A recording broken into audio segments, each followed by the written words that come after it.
वचन की शुरुआत करने से पहले मैं आपको सबसे पहले ये याद दिलवाना चाहता हूं कि परमेश्वर ने आपको विजेता बनाने के लिए बनाया है, पीड़ित रहने के लिए नहीं बनाया। परमेश्वर ने जो आपके लिए रखा है ना, उसे पाने के लिए सबसे पहले जो है ना, आपको विश्वास के साथ, किसके साथ? विश्वास के साथ परमेश्वर की आराधना करनी होगी। आपको विश्वास के साथ सबसे पहले परमेश्वर का धन्यवाद करना होगा। तब परमेश्वर की शांति जो समझ से परे है, आप सबके हृदय और आप सबके विचारों को मसीह यीशु में सुरक्षित रखेगी और आपको विजय बनाएगी। हालेलुया। पर मैं अपने जीवन में बहुत से लोगों से मिलता हूं और मैंने बहुत से लोगों को देखा है। बहुत से लोगों की सोच जो है ना, वो क्या है मालूम है आपको? बहुत से लोग ऐसा कहते हैं कि जैसे ही मेरा ये काम बन जाएगा ना, उसी पल से मैं परमेश्वर की महिमा और ज्यादा करनी शुरू करूंगा, मैं और ज्यादा परमेश्वर का धन्यवाद करूंगा। जैसे ही मैं अपनी बीमारी से चंगा हो जाऊंगा, जिस समय मैं अपने कठिन समय से निकल जाऊंगा, बाहर आ जाऊंगा, तब मैं परमेश्वर की स्तुति और ज्यादा धन्यवाद के साथ करूंगा। बहुत से लोग ऐसे सोचते हैं। जैसे ही मेरा बिजनेस जो है ना, वो सही तरह से चलना शुरू हो जाएगा, तब मैं परमेश्वर की स्तुति करूंगा। मैं इस मुश्किल समय से निकलने के बाद मैं परमेश्वर का धन्यवाद करूंगा। मैं आपको बताना चाहता हूं कि ये जो विश्वास है, ये विश्वास इस तरह से काम नहीं करता। अगर हम भी ये सोच रहे हैं कि इस मुश्किल से निकलने के बाद, बीमारी से निकलने के बाद, तो सच में बात वाला काम हमेशा आगे होते रहता है, आगे होते रहता है। विश्वास जो है ना, वो इस तरह से काम नहीं करता। विश्वास हमसे कहता है कि पहले परमेश्वर की तुझे आराधना करनी होगी। विश्वास हमसे कहता है कि पहले तुझे परमेश्वर का धन्यवाद करना होगा, फिर सफलता आएगी। फिर सबसे पहले सच में अपने सपनों को पूरा करने के लिए हमें परमेश्वर की स्तुति में सबसे आगे होना पड़ेगा। सबसे आगे सब सोचों को एक तरफ रखकर पहले हमें परमेश्वर की आराधना की तरफ अपना ध्यान लेकर जाना पड़ेगा। तब हमारे सपने हमारे जीवन में पूरा होना शुरू होंगे। आपको सबसे पहले यीशु में रहकर उत्साहित होना पड़ेगा और उत्साहित होकर परमेश्वर की स्तुति, परमेश्वर का धन्यवाद आपको करना पड़ेगा। तब आपके मुंह से निकले हुए शब्द, वो शब्द जो परमेश्वर की स्तुति के लिए आप निकाल रहे हैं, वो आपके हालात बदलेंगे। जो बात कर रहा हूं समझ पा रहे हैं?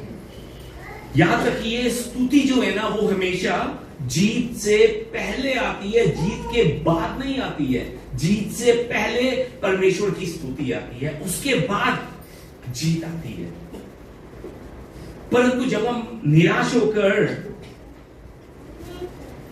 सिर्फ अपनी समस्याओं में फंसकर बैठे रहते हैं, तो हमारी उदासी, वो हमारी निराशा परमेश्वर की कृपा को हमारे जीवन में, जो परमेश्वर की कृपा है उसको हमारे जीवन में आने से रोक देती है।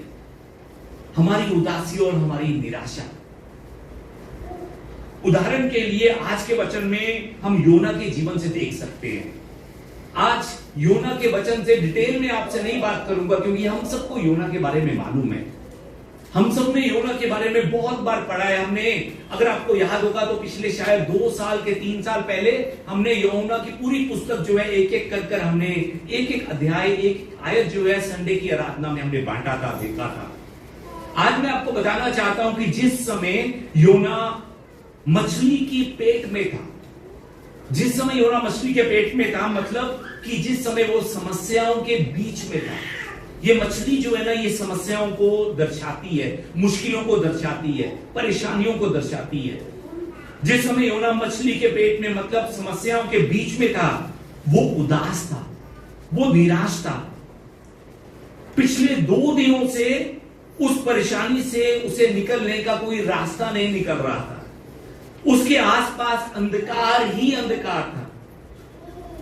उसे कुछ उम्मीद भी दिखाई नहीं दे रही थी।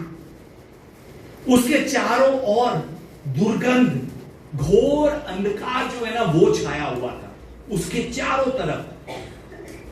उस मुश्किल समय में योना जो है ना, वो परमेश्वर से प्रार्थना करता है। पहली 8 आयतों को जो आज हमने नहीं पढ़ी, अगर आप पहली 8 आयतों को ध्यान से पढ़ेंगे ना, तो योना जो है वो परमेश्वर को बताता है कि उसका जीवन कितना दुखी है, कैसे वो समस्याओं से घिरा हुआ था। वो पहली 8 आयतों में परमेश्वर से एक तरह से शिकायतें भी कर रहा है, शिकायत। जिस समय हम 5 और 6 नंबर आयत को देखते हैं तो जो योना इस तरह से शिकायत करता हुआ प्रार्थना कर रहा है कि मैं जल से यहां तक घिरा हुआ था कि मेरे प्राण निकले जाते थे, गहरा सागर मेरे चारों ओर था, चारों ओर। 6 नंबर आयत में योना शिकायत करता हुआ कह रहा है कि मैं प्राणों की जड़ तक पहुंच गया था, मैं सदा के लिए भूमि में बंद हो गया था। बहुत बार जिसे हम भी प्रार्थना कहते हैं ना, वो प्रार्थना से ज्यादा एक्चुअली शिकायत की पोटली होती है, शिकायत की पोटली, जिसको हम प्रार्थना कहते हैं। हम परमेश्वर को वो सब कुछ प्रार्थना में बताते हैं जो हमें लगता है कि मेरे साथ गलत हो रहा है, वो सब हम बताते हैं प्रार्थना में कि मेरे साथ सच में ये गलत हो रहा है प्रभु, मेरे साथ ऐसा क्यों हो रहा है प्रभु, आज तू मेरे साथ वैसा कर, तू मेरे साथ ऐसा कर। हम प्रार्थनाओं में परमेश्वर को इस तरह से बताते हैं जिस तरह से परमेश्वर को हमारे बारे में कुछ मालूम ही नहीं होता। परमेश्वर जो है ना, हम अपनी प्रार्थना को एक्चुअली अपने प्रार्थना जो है ना, प्रार्थना हम अपनी भड़ास परमेश्वर के सामने, अपने मन की भड़ास निकालते हैं कि परमेश्वर मेरा काम नहीं चल रहा है, परमेश्वर मेरा सीनियर जो है ना वो मुझे बहुत ज्यादा परेशान कर रहा है, ये बच्चे जो है ना अब मेरे बस से बाहर हो चुके हैं, अब मुझसे नहीं संभाले जाते, मेरी सेहत जो है ना खराब हो चुकी है। मैं फिर से बताना चाहता हूं, ये सब जो है ना, ये सब हमारी समस्याओं की वो पोटली है जो हम परमेश्वर को बताना चाहते हैं। प्रार्थना में सच में हम परमेश्वर के सामने कुड़कुड़ाते हैं कि मेरे साथ ही ऐसा क्यों होता है। मैं आपको यह भी बताना चाहता हूं कि परमेश्वर जो है ना, वो हमारी समस्याओं को सुनकर प्रभावित नहीं होते। वो हमारी समस्याओं को सुनकर सच में वो प्रभावित होकर हमारी मदद नहीं करते। हमारे परमेश्वर जो है ना, वो हमारे जीवन में अपनी आराधना होते देख हमारे विश्वास को वो देखते हैं, और हमारे विश्वास और हमारे मुंह से निकली गई आराधना को देखते हुए वो हमसे प्रभावित होते हैं और हमारी सहायता करते हैं। जो बात कर रहा हूं समझ पा रहे हैं? लंबे घंटों शिकायतों की प्रार्थना करेंगे, शिकायतों के साथ प्रार्थना करेंगे, परमेश्वर उससे प्रभावित नहीं होंगे। परमेश्वर के सामने आकर मुश्किलों में आराधना कीजिए, मुश्किल में भी परमेश्वर के सामने जो वादा आपने किया है उसको पूरा करने के लिए पूरी मेहनत कीजिए, पूरा जोर लगाइए, उससे परमेश्वर प्रभावित होकर हमारी मदद करेंगे, हमारी सहायता करेंगे। आप कभी भी गौर कीजिएगा कि आराधना के समय में आप सबके मुंह से कभी भी नकारात्मक शब्द जो है वो नहीं निकलेंगे। आराधना का समय ऐसा शब्द है कि हम सबके मुंह से पवित्र शब्द निकलेंगे, आमीन निकलेगा, हालेलुया निकलेगा। दूसरी तरफ जिस समय हम सच्चे मन से प्रार्थना नहीं करते ना, उस समय क्या होता है मालूम है आपको? हमारे मुंह से नेगेटिव बातें निकलनी शुरू होती हैं। उस समय हमारी जो सोच है ना, वो नेगेटिव सोच होनी शुरू हो जाती है। और मैं आपको बताना चाहता हूं कि जैसा हम टेस्ट देंगे वैसा ही रिजल्ट निकल कर आएगा।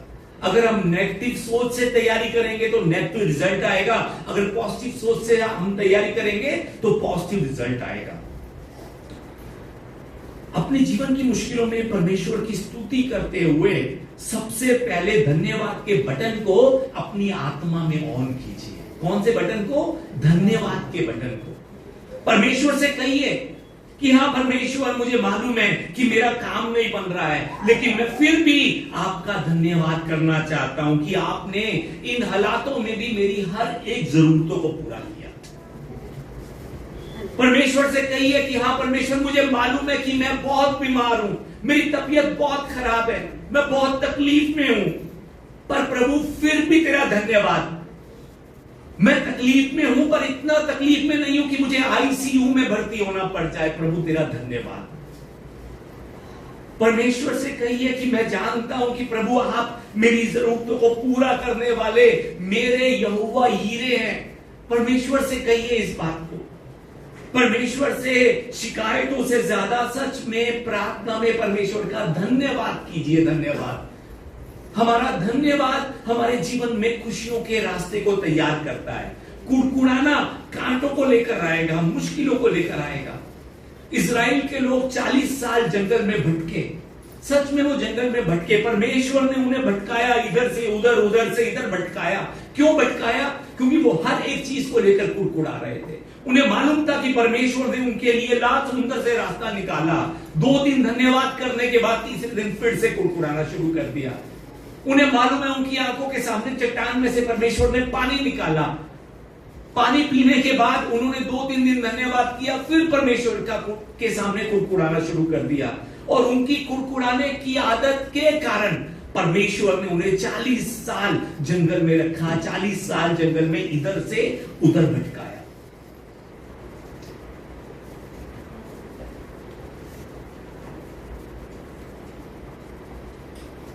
शिकायतों से ज्यादा सच में परमेश्वर का धन्यवाद कीजिए। धन्यवाद।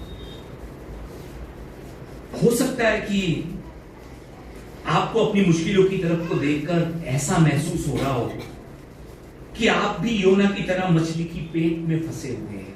हो सकता है कि आपको भी ऐसा महसूस हो।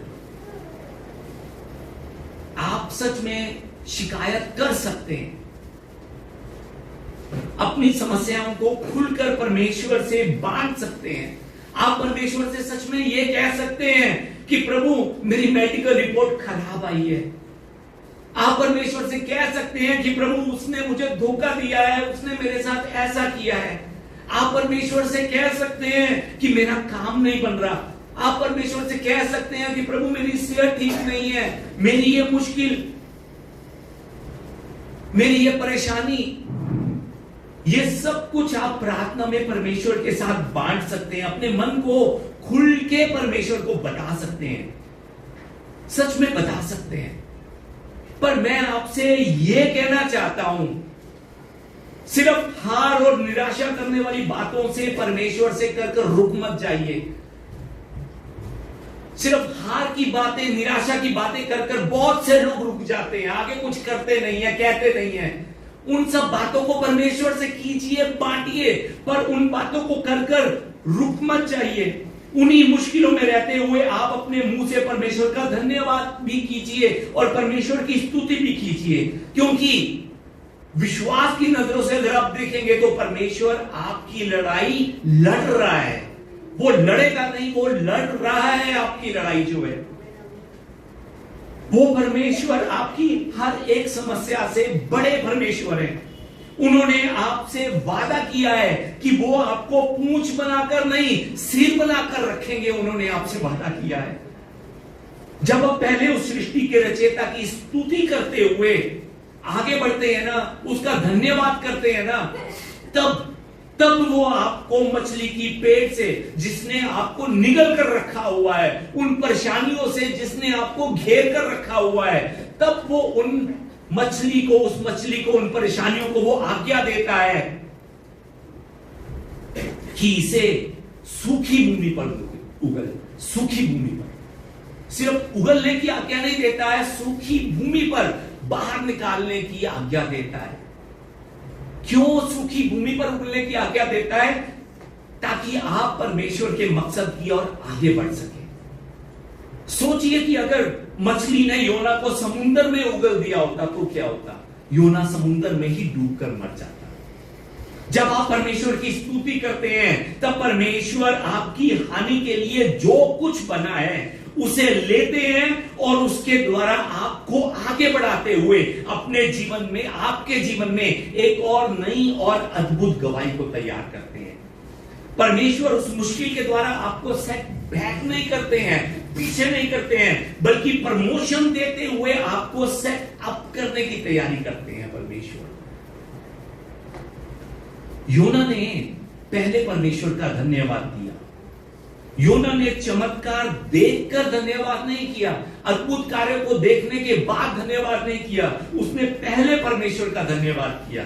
उसने अपने जीवन के अंधकार में, अपने जीवन के दुख में, उस समय जब उसे बचने की बिल्कुल भी कोई भी उम्मीद दिखाई नहीं दे रही थी, उसने उस समय परमेश्वर का धन्यवाद किया। और वचन हमें बताता है कि जब उसने परमेश्वर का धन्यवाद किया, तब अगली आयत में लिखा है, तब परमेश्वर ने मच्छ को आज्ञा दी और उसने योना को स्थल पर उगल दिया। आमीन। वचन में लिखा है, वचन में, तब उसने योना को आज्ञा, तब उसने मच्छ को आज्ञा दी और उसने योना को स्थल पर, भूमि पर उगल दिया। अभी तक योना प्रार्थना कर रहा था, वो ऐसे नहीं बैठा हुआ था, वो भी प्रार्थना कर रहा था, पर प्रार्थना में उसने अपने मुंह में शिकायतें भी भरी हुई थी। पर जैसे ही उसने अपने मुंह के शब्दों का इस्तेमाल परमेश्वर की स्तुति करने के लिए, परमेश्वर का धन्यवाद करने के लिए बदला, तो वचन में लिखा है, तब परमेश्वर ने मच्छ को आज्ञा दी और उसने योना को स्थल में उगल दिया। योना के मुंह से निकले शब्दों ने उसे समस्याओं से बाहर निकाला। योना के मुंह से निकले शब्दों ने। हालेलुया। मेरा विश्वास है कि जब आप सच्चे मन से योना की तरह अपने जीवन के घोर अंधकार में भी परमेश्वर का धन्यवाद करेंगे, तब परमेश्वर आपके जीवन में भी एक अद्भुत ऐसी गवाही को पैदा करेगा जिसे आप पूरा जीवन भूल नहीं पाएंगे, दूसरों को बताते फिरेंगे। हमारे मुंह से निकला गया धन्यवाद जो है ना, वो परमेश्वर की सामर्थ को हमारे जीवन में एक्टिव करता है, शुरू करता है। आज हमने भी ये फैसला लेना है कि चाहे मेरे साथ कुछ अच्छा ना हो, चाहे मुश्किलों ने मुझे घेरा हो, मैं भी योना की तरह अपनी कमर को कस लूंगा और योना की तरह मैं भी पहले परमेश्वर को धन्यवाद की भेंट चढ़ाऊंगा, परमेश्वर को मैं स्तुति की भेंट चढ़ाऊंगा।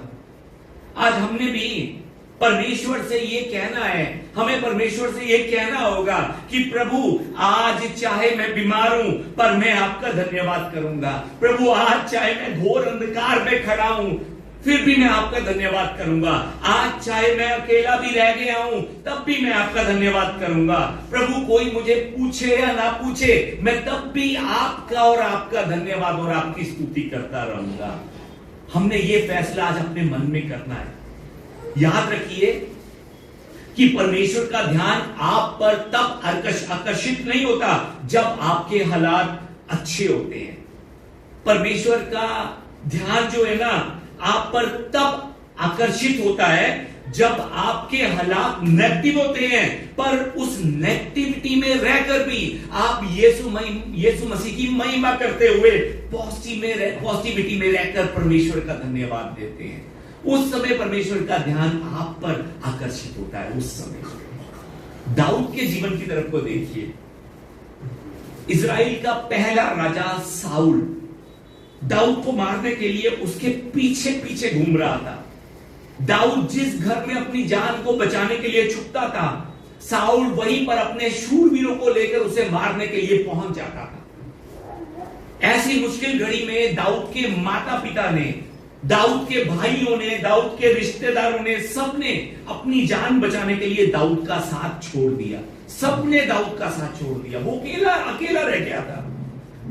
सब लोगों ने जब उसे धोखा दे दिया, सब लोगों ने जब उसे अकेला छोड़ दिया, उस समय उसे अपनी जान बचाने के लिए जंगलों में या फिर गुफाओं में छिपने के अलावा उसके पास कोई और रास्ता नहीं। उन जंगलों में उस दाऊद की प्रार्थना क्या थी मालूम है आपको? उन गुफाओं में छुपते हुए, जिस समय सब लोगों ने उसे धोखा दे दिया था, उस समय उस दाऊद की प्रार्थना ये नहीं थी कि प्रभु मेरे पास घर नहीं है मुझे घर दे, प्रभु मेरे पास खाने के लिए कुछ नहीं है मुझे खाना दे। उसकी प्रार्थना ये नहीं थी। उस मुश्किल घड़ी में उसकी प्रार्थना भजन संहिता 63 की 1 नंबर आयत में लिखा है, हे परमेश्वर तू मेरा परमेश्वर है, मैं तुझे यत्न से ढूंढूंगा। सूखी और निर्जल ऊसर भूमि पर मेरा मन तेरा प्यासा है, मेरा शरीर तेरा अति अभिलाषी है। आमीन। ये दाऊद की प्रार्थना थी। उस मुश्किल घड़ी में भी दाऊद ये नहीं कहता मुझे घर चाहिए, मुझे पैसे चाहिए, मुझे खाना चाहिए। दाऊद क्या कहता है कि परमेश्वर मैं तुझे ढूंढूंगा, तुझे, मेरा मन तेरा प्यासा है, तेरा, मुझे पानी नहीं भी मिलेगा कोई बात नहीं, खाने को नहीं भी मिलेगा कोई बात नहीं, मेरा मन तेरा प्यासा है, मेरा शरीर तेरी अभिलाषा में है। ये दाऊद की प्रार्थना थी। सिर्फ यही नहीं, भजन संहिता 27:1 में भी दाऊद प्रार्थना करता है, यहोवा परमेश्वर मेरी ज्योति और मेरा उद्धार है, मैं किससे डरूं? यहोवा मेरे जीवन का दृढ़गढ़ है, मैं किसका भय खाऊं? ये दाऊद की प्रार्थना थी। मैं जंगलों में सो रहा हूं, साउल मुझे मारने के लिए घूम रहा है, कोई जंगली जानवर आ जाएगा, मैं किससे डरूं? किससे? यहोवा परमेश्वर मेरा दृढ़गढ़ है।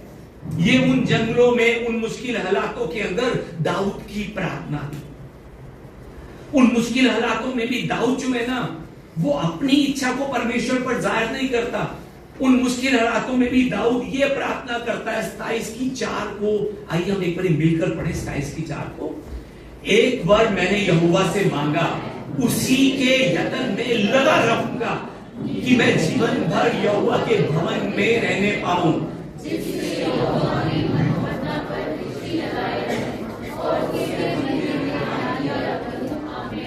आमीन। उस मुश्किल घड़ी में भी, अपने उन परेशानी से भरे हालातों में भी दाऊद ने परमेश्वर से क्या मांगा? ये नहीं मांगा कि प्रभु मुझे इन मुश्किल हालातों से बाहर निकाल, मैं बाहर निकलना चाहता हूं, मैं थक चुका हूं, मैं परेशान हो चुका हूं, मेरे से और बर्दाश्त नहीं होता। दाऊद कहता है कि मैंने एक वर यहोवा से मांगा कि मैं उसी के यत्न में लगा रहूंगा, उसी एक वर के यत्न में लगा रहूंगा। वो वर क्या था? कि मैं पूरा जीवन भर यहोवा के भवन में रहने पाऊं प्रभु, मैं यहोवा की महिमा करने पाऊं प्रभु, मेरी दृष्टि सदा यहोवा परमेश्वर की ओर लगी रहे, मेरा ध्यान संसार के हालातों पर नहीं, अपनी समस्याओं पर नहीं, मेरा ध्यान सिर्फ और सिर्फ मेरे परमेश्वर की ओर लगा रहे, परमेश्वर के भवन की ओर लगा रहे। ये दाऊद की इच्छा थी। इस समय दाऊद के जीवन में सच में बहुत मुश्किलें हैं, पर उन्हीं मुश्किलों में रहकर दाऊद एक और प्रार्थना करता है। दाऊद उन मुश्किलों में रहकर परमेश्वर से कहता है कि यहोवा मेरा चरवाहा है, मुझे कुछ घटी ना होगी। यहोवा मेरा चरवाहा है, मुझे कुछ घटी ना होगी। सच में इस समय घटी ही घटी है। जान का दुश्मन मारने के लिए ढूंढ रहा है, अपनों ने छोड़ दिया है, जेब में पैसा नहीं है, रहने के लिए घर नहीं है, जंगलों और गुफाओं में छिपकर रहना पड़ रहा है, जंगली जानवरों के बीच में सोना पड़ रहा है। घटी ही घटी है, पर फिर भी दाऊद कहता है कि मेरी दृष्टि तेरी ओर लगी रहेगी, ताकि मैं इन हालातों में तेरी स्तुति कर सकूं, तेरा धन्यवाद कर सकूं। इन हालातों में भी दाऊद कहता है कि यहोवा मेरा चरवाहा है, मुझे कुछ घटी ना होगी। दाऊद कहता है कि आज चाहे मेरा जीवन मुश्किलों से भरा है, आज चाहे मेरे जीवन में दुख ही दुख है, आज चाहे मेरा जीवन गरीबी से भरा हुआ है, पर मुझे मालूम है कि यहोवा मेरा चरवाहा है, मुझे कुछ घटी ना होगी। यह दाऊद का विश्वास है। बहुत से लोग इस वचन को पढ़ते हुए कहते हैं कि प्रभु मैं दिन में 10 बार इस वचन को पढ़ता हूं पास्टर जी, पर फिर भी मुझे घटी हो जाती है। मैं दिन की शुरुआत भी मैं इस वचन से करता हूं कि यहोवा मेरा चरवाहा है, मुझे कुछ घटी ना होगी, फिर भी घटी हो जाती है। मैं आपको बताना चाहता हूं कि दाऊद जो है ना, दाऊद इस समय हमने देखा है वचनों में कि उसका जीवन घटियों से भरा हुआ था। दाऊद ये नहीं कहता है कि यहोवा मेरा चरवाहा है, मुझे कुछ घटी नहीं है, ये नहीं कहता है। वो क्या कहता है कि मुझे कुछ घटी ना होगी, मुझे कुछ घटी ना होगी। आज चाहे मेरी आंखों के सामने मुझे यहां पर भी कमी दिख रही है, यहां पर भी घटी दिख रही है, यहां पर भी घटी दिख रही है, पर मुझे सिर्फ एक विश्वास है कि यहोवा मेरा चरवाहा है। आज मेरे दिन जैसे मर्जी हो, पर एक दिन आएगा जिस समय मेरे जीवन में भी कुछ घटी ना होगी। आमीन। दाऊद को 1% भी शक नहीं था, 1% भी क्या नहीं था, शक नहीं था इस बात पर। उसे परमेश्वर पर पूरा भरोसा था, पूरा विश्वास था। उसे परमेश्वर के किए गए वादों पर विश्वास था। सामुएल नबी के द्वारा बताए गए परमेश्वर के कीमती वचनों पर उसे विश्वास था। उसे विश्वास था कि सच में अगर मैं अपने मुश्किल हालातों में भी परमेश्वर का धन्यवाद करूंगा, अगर मैं अपने मुश्किल हालातों में भी परमेश्वर की स्तुति करूंगा, तो सच में आने वाले समय में मेरे भी दिन बदलेंगे। परमेश्वर मुझे भी ऊंचाइयों पर लेकर जाएगा। और मैं आपको बताना चाहता हूं कि उस हालातों में, उस सिचुएशन के अंदर जिस समय परमेश्वर ने दाऊद की जीवन की तरफ को देखा होगा, उस समय परमेश्वर ने क्या कहा होगा कि सच में दाऊद, सब लोग तेरी परिस्थितियों में रहकर कुड़कुड़ाते हैं, शिकायतें करते हैं, मुझे भूल जाते हैं, वो सबसे कहते फिरते हैं कि मुझे अकेला छोड़ दिया उसने, मुझे अकेला छोड़ दिया, पर सच में मैं तेरी तरफ देख रहा हूं, तू अलग है। अब तू इजराइल का दूसरा राजा, अगला राजा बनने के लिए तैयार हो जा। सच में उसके अपने विश्वास ने दाऊद को इजराइल का अगला राजा बनाया, अगला राजा। याद रखिए, यह मत सोचिए कि परमेश्वर ने दाऊद को अभिषेक कर दिया था, यह मत सोचिए परमेश्वर ने साउल को भी अभिषेक किया था, पर अभिषेक कर भी साउल से उसकी अभिषेकता छीन ली गई। दाऊद इजराइल का राजा अपने विश्वास के कारण बना, जो उसने मुश्किल समय में भी परमेश्वर पर रखा था। सिर्फ दाऊद ही नहीं, पौलुस का विश्वास भी ऐसा ही था। प्रेरितों के काम जिस समय हम 16 नंबर अध्याय को देखते हैं, तो हम जान सकते हैं कि पौलुस और सिलास दोनों जेल में बंद थे। वो जेल में चोरी करने के बाद बंद नहीं हुए थे, वो जेल में किसी से ठगी करने के बाद बंद नहीं हुए थे। उन्होंने यीशु का प्रचार किया। एक औरत जिसमें दुष्ट आत्मा थी, वो दुष्ट आत्मा बाहर निकाली और लोगों ने उन्हें पकड़कर जेल में बंद करवा दिया। वो यीशु के कारण जेल में बंद है। इस समय वो जेल में बंद होकर भी निराश नहीं थे। बहुत से लोग अगर यीशु की सेवकाई करते हुए जेल में चले जाते हैं ना, तो सच में उनकी आधी ताकत खत्म हो जाती है। पर उस 16 नंबर अध्याय में हम देख सकते हैं कि वो जेल में रहकर भी निराश नहीं थे। अपने हालातों को वो जेल में रहकर कोस नहीं रहे थे, अपनी छाती को नहीं पीट रहे थे कि हाय हाय क्यों मैं जेल में यहां पर आ गया, क्यों हमें जेल में बंद होना पड़ गया। आपस में वो ये बातें नहीं कर रहे थे कि मेरी परीक्षाएं बहुत बड़ी हैं। पौलुस सिलास से, और सिलास उस पौलुस से ये नहीं कह रहा था कि क्यों मेरी परीक्षाएं इतनी बड़ी हैं। वो ये नहीं कह रहे थे कि मेरे साथ ही हर बारी क्यों ऐसा होता है मेरे साथ ही। वो ये नहीं आपस में कह रहे थे कि कब तक मुझे इन हालातों से गुजरना होगा, कब तक मेरे हालात ऐसे बने रहेंगे। उन्होंने ऐसी बात नहीं की थी जेल में रहकर, मेरे साथ ही ऐसा क्यों बार बार होता है। मैंने तो यीशु पर विश्वास किया था, मुझे मेरे साथ तो अच्छाई होनी चाहिए थी, भलाई होनी चाहिए थी, मुझे क्यों जेल में लाकर डाल दिया। उन्होंने ऐसी बातें आपस में नहीं की। क्या अब मेरा पूरा जीवन इसी जेल में बंद रहेगा क्या मुझे पूरा जीवन इसी तरह से बिताना पड़ेगा क्या। उन्होंने ऐसी बातें, ऐसी नकारात्मक बातें अपने मुंह से नहीं की, बल्कि वो दोनों जेल में बैठकर परमेश्वर की प्रार्थना कर रहे थे। वो दोनों जेल में बैठकर भी परमेश्वर की स्तुति गा रहे थे। वो दोनों जेल में बैठकर भी परमेश्वर का धन्यवाद कर रहे थे। वो इन हालातों में भी यीशु के कारण आनंदित थे, यीशु के कारण। और हम सब जानते हैं कि जब उन्होंने उस मुश्किल में भी आनंदित होकर, उस समस्या में भी आनंदित होकर परमेश्वर की स्तुति और परमेश्वर का धन्यवाद करना शुरू किया, तब एक बड़ा भूकंप आया और जेल की नींवें हिल गई, जेल के द्वार खुल गए और जितने भी कैदी थे उनके बंधन जो है ना वो खुल गए। ये सब कैसे हुआ? पहले उन्होंने परमेश्वर की स्तुति की, परमेश्वर का धन्यवाद किया, परमेश्वर की आराधना की, तब परमेश्वर ने अपना कार्य उनके जीवन में किया। तब ये मुश्किल समय में परमेश्वर की जो स्तुति और आराधना है ना, ये करना बहुत बड़ा आशीर्वाद है, आशीर्वाद। आज आराधना खत्म होने के बाद भी हमें गवाही सुनेंगे। उस गवाही को सुनकर भी हम जान सकते हैं कि परमेश्वर अपने कार्य किस तरह से कर रहा है। पौलुस और सिलास के जीवन में जो परेशानी थी, उनको वो एक बार भी परेशानी नहीं लगी। क्यों मालूम है? क्योंकि उन्हें मालूम था कि परमेश्वर मेरे दुखों के कारण, मेरे इन हालातों के कारण कुछ बड़ा इतिहास रचाने वाला है। उन्हें यह विश्वास था। और हम सब जानते हैं कि अगर वो जेल में ना गए होते तो फिलिपियों की कलीसिया कभी भी स्थापित नहीं हो सकती थी। उनके जेल से बाहर निकलने के बाद नहीं, उनके जेल में जाने के बाद जिस समय उन्होंने प्रार्थना की, स्तुति की और परमेश्वर ने भूकंप उस जगह पर लेकर आए, और हम सब जानते हैं कि उसके बाद क्या हुआ था। उसके बाद उस जेल का जेलर और उसका घराना, उन्होंने यीशु पर विश्वास किया, बपतिस्मा लिया और उद्धार पाया। और उस दिन से फिलिपियों की कलीसिया शुरू हो गई। परमेश्वर का कार्य जो है ना, सच में हमारी समझ से बाहर है। यशायाह की पुस्तक अध्याय 34 की 1 में जो लिखा है, आइए हम मिलकर एक आवाज में पढ़े। हे बांझ, तू जो पुत्रहीन है, जय जयकार कर।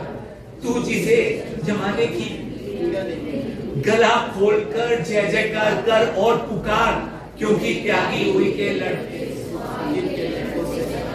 यहोवा का यही वचन है। आमीन। यदि आपके सपने अभी तक पूरे नहीं हुए हैं, यदि आपके साथ किया गया वादा अभी तक पूरा नहीं हुआ है, यदि आप अपना जीवन एक बांझ जैसा महसूस कर रहे हैं, तो मैं बताना चाहता हूं आपको कि हार कर मत बैठ जाइए, कुड़ मत कीजिए। परमेश्वर कहते हैं कि यदि आपको अपना जीवन अधूरा लग रहा है ना, तो अपने उन मुश्किल हालातों में परमेश्वर का धन्यवाद कीजिए। ऊंची आवाज में अपने गले को खोलकर परमेश्वर की और जय जयकार कीजिए।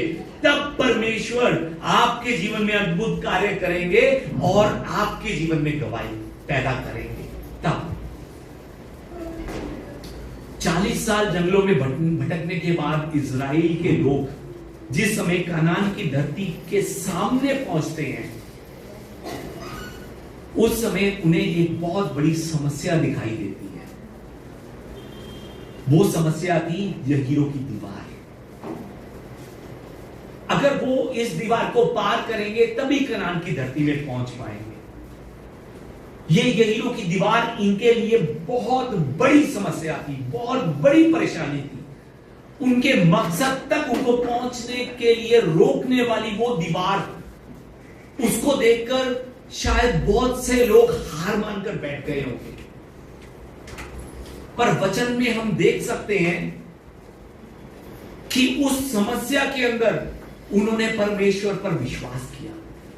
परमेश्वर ने जैसा उनको करने के लिए कहा, परमेश्वर के सामने उन्होंने वैसा किया।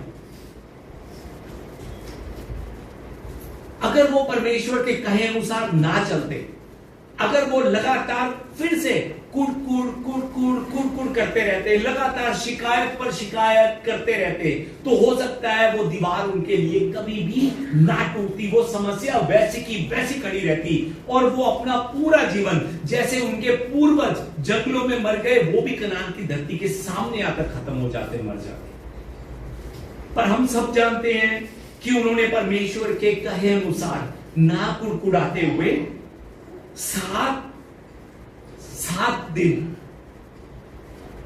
7वें दिन 7 बार उन्होंने नगर के चक्कर लगाए। सब कुछ परमेश्वर के कहे अनुसार किया, अपनी मर्जी से नहीं कि हाँ परमेश्वर ने मुझे 7 कहा है, मैं एक 8वां भी लगाकर देख लूं। 7 में भी अच्छा हुआ है, 8वें में और अच्छा होगा। पहले दिन 1 चक्कर, उन्होंने ये नहीं कहा कि मैं पहले दिन 9 चक्कर लगाकर देखूं। जो काम 7 दिनों बाद होना है वो आज ही यानी कि हो जाए एक ही बार में। उन्होंने अपने दिमाग को इस्तेमाल नहीं किया। जैसा परमेश्वर ने उनसे कहा उन्होंने वैसा किया। जैसा परमेश्वर ने उनसे कहा उन्होंने वैसा किया। और 7वें दिन 7 बार नगर के चक्कर उन्होंने लगाए।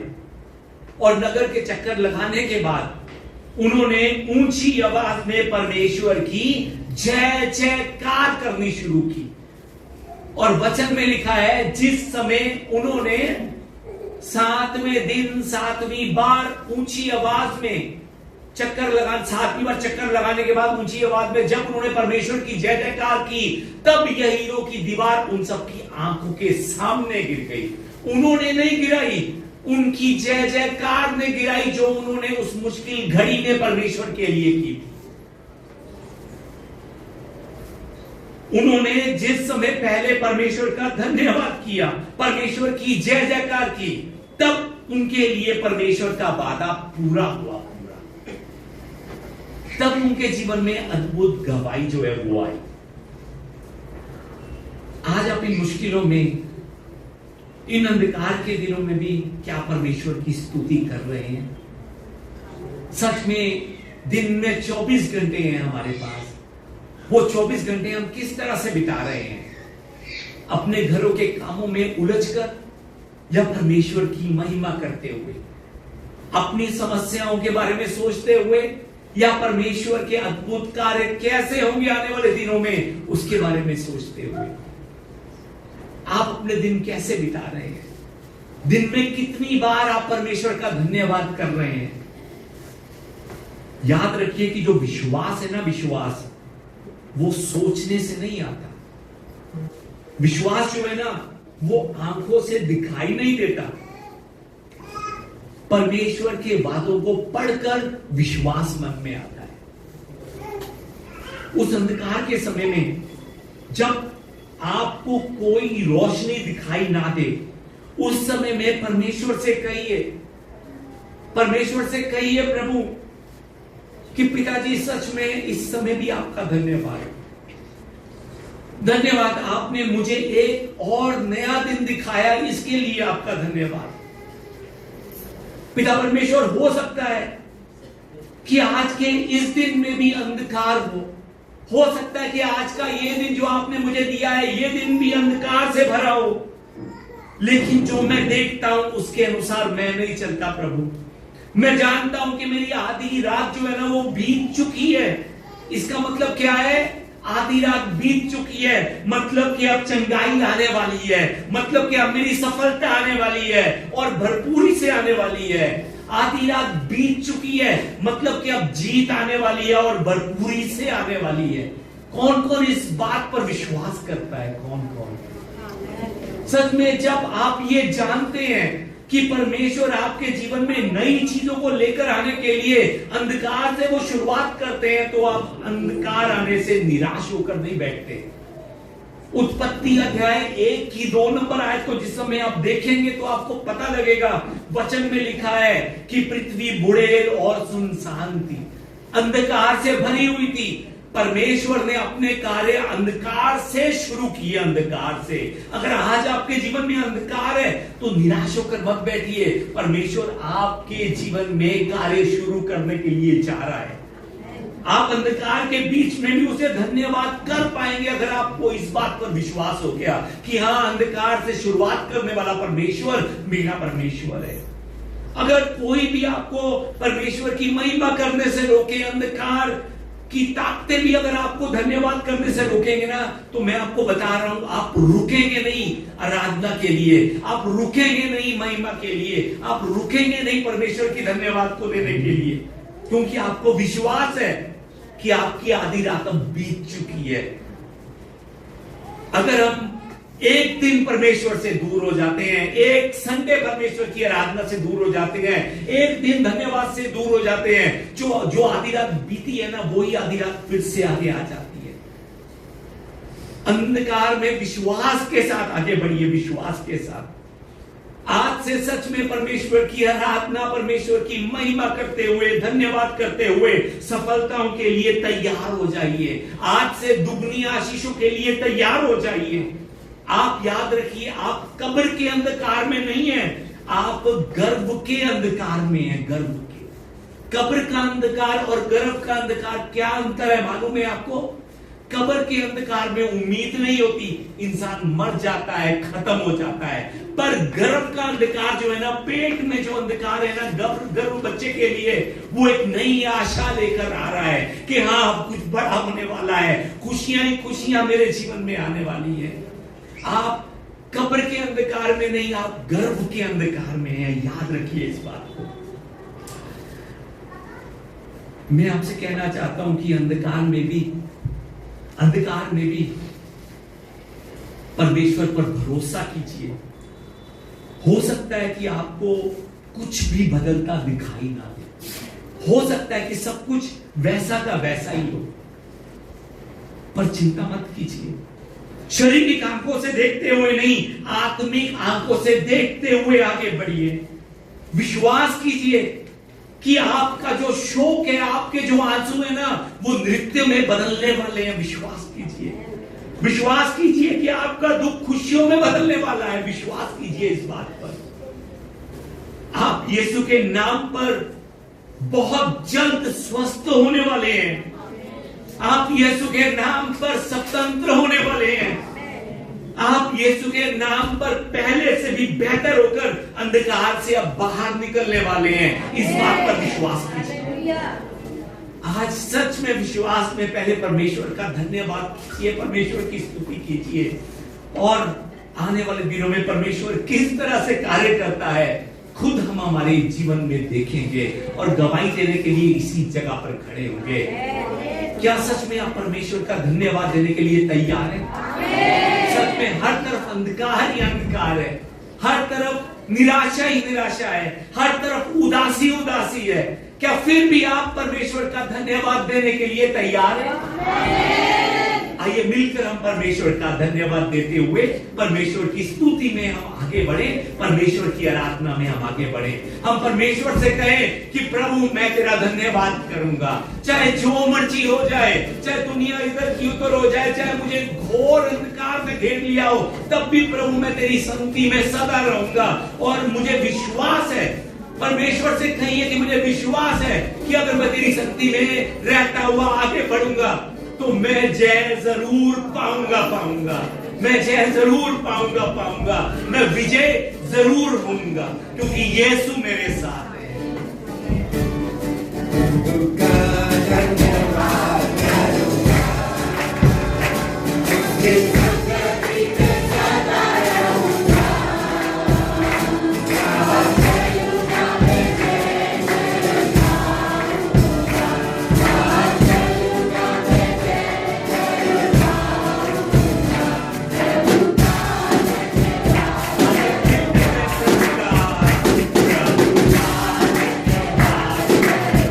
Lord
धन्यवाद प्रभु जी। सच में प्रभु जी, इस बार वचन की तैयारी करते हुए प्रभु जी आपने मुझे बताया कि हाँ, मैं भी आपकी स्तुति करता हूं, मैं भी आपका धन्यवाद करता हूं, मैं भी आपकी आराधना करता हूं।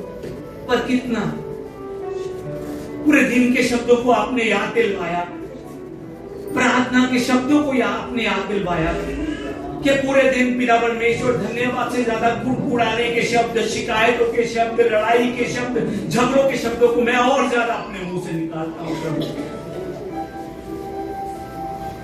एक तरफ पिताजी मैं आपसे प्रार्थना करता था कि मेरा जीवन बदल प्रभु, खुशियों का मैं इंतजार कर रहा हूं, पर प्रभु अपने इस मुंह के कारण, अपने इन शब्दों के कारण प्रभु जी मेरी आशीष रुकी हुई थी। प्रभु आज अपने इन वचनों के द्वारा आपने बताया, आपका धन्यवाद प्रभु। मदद कीजिए, जिस तरह यूना मछली के पेट में फंसकर पहले सच में शिकायतों से भरा पर पोटली उठाकर आपसे प्रार्थना करता है, शिकायतों की प्रार्थना करता है पिता परमेश्वर, पर जिस समय उसे एक बात याद आती है कि परमेश्वर जिस समय अपनी स्तुति होते देखते हैं, अपने जीवन, हमारे जीवन में परमेश्वर जिस समय अपनी महिमा होते देखते हैं, जिस समय परमेश्वर देखते हैं कि मेरे हालात बहुत बुरे हैं, पर उन हालातों में भी मैं सिर्फ और सिर्फ आपका धन्यवाद कर रहा हूं, उस समय प्रभु सच में आप पिता परमेश्वर आकर्षित होकर हमें बाहर निकालते हैं प्रभु उस मुश्किलों से। आपने यूना को भी मछली के पेट से इसीलिए बाहर निकाला कि उस अंधकार में भी यूना आपका धन्यवाद कर रहा था। पिता परमेश्वर मदद कीजिए, मदद कीजिए प्रभु, अपने जीवन के हालातों में आपका धन्यवाद कर सकूं प्रभु। पिता परमेश्वर हालातों को देखते हुए नहीं, बल्कि विश्वास की नजरों के साथ पिताजी आपको धन्यवाद कह सकूं। पिता परमेश्वर हो सकता है कि आने वाला कल भी अंधकार से भरा हो, आने वाला हफ्ता, आने वाले महीना, आने वाले 2 महीने, 4 महीने हो सकता है कि परेशानियों से भरे हो प्रभु, पर प्रभु मुझे विश्वास है कि मेरी आधी रात बीत चुकी है, मुझे विश्वास है कि आधी से ज्यादा मुश्किलें खत्म हो चुकी है, और प्रभु मुझे विश्वास है कि अब चंगाई मेरी आने वाली है, मेरी सफलता आने वाली है, मेरी जीत आने वाली है। पिता परमेश्वर, आज प्रभु आपने वचन में बताया कि आप अंधकार से अपने कार्य शुरू करने वाले परमेश्वर हैं। प्रभु हमें आशीर्वाद दीजिए कि जीवन के अंधकार में हम डर कर ना बैठ जाए, निराश होकर ना बैठ जाए, बल्कि प्रभु जी अंधकार में एक नई आशा रख सके कि हाँ, मेरा प्रभु अब फिर से मेरे मन को हरा भरा करने वाला है, मेरे मन को सच में उजाले की ओर लेकर आने वाला है। प्रभु मदद कीजिए और मुझे विश्वास दिलवाइए, हमें विश्वास दिलवाइए कि हम कब्र के अंधकार में नहीं, हम गर्भ के अंधकार में हैं।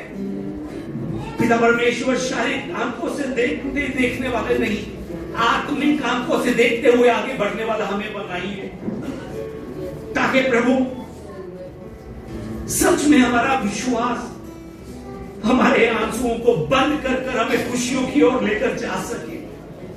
हम विश्वास कर सके कि हमारे अब दुख खुशियों में बदलने वाले हैं, अब हम भी स्वतंत्र होने वाले हैं, हम पहले से बेहतर होने वाले हैं। प्रभु जी विश्वास करने का आशीर्वाद दीजिए, धन्यवाद करने का आशीर्वाद दीजिए। ये सब प्रार्थना हम धन्यवाद के साथ हमारे जीवित प्रभु यीशु मसीह के नाम से करते हैं, आमीन। आइए एक बड़ी ऊंची आवाज में हम प्रभु का धन्यवाद करें। यीशु तेरा धन्यवाद, यीशु तेरा धन्यवाद, यीशु तेरा धन्यवाद, यीशु तेरा धन्यवाद, आमीन। आइए इस समय हम हमारे प्रभु यीशु मसीह के द्वारा सिखाई गई प्रार्थना कर आज की सभा को समाप्त करें। आइए एक बार से प्रार्थना करें। हे हमारे पिता, आप जो स्वर्ग में हैं, आपका नाम पवित्र माना जाए, आपका राज्य आए, आपकी इच्छा जैसे स्वर्ग में पूरी होती है वैसे पृथ्वी पर भी हो। हमारे दिन भर की रोटी आज हमें दीजिए, और जिस प्रकार हमने अपने अपराधियों को क्षमा किया है वैसे ही आप भी हमारे अपराधों को क्षमा कीजिए।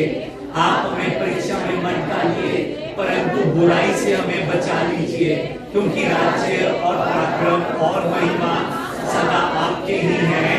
आमीन। पिता परमेश्वर के अनुग्रह से, हमारे यीशु मसीह के प्रेम के द्वारा और पवित्र आत्मा की सहभागिता के साथ अपने जीवन के अंधकार में चल रहे परमेश्वर के सभी प्यारे लोगों के जीवन में परमेश्वर की शांति और परमेश्वर का अनुग्रह अब से लेकर सदा तक बना रहे। आमीन।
आइए हम इस समय धन्यवाद की प्रार्थना परमेश्वर के उस भोजन के लिए जो परमेश्वर ने आज भी इस तरह से हमें तैयार किया है, उसके लिए हम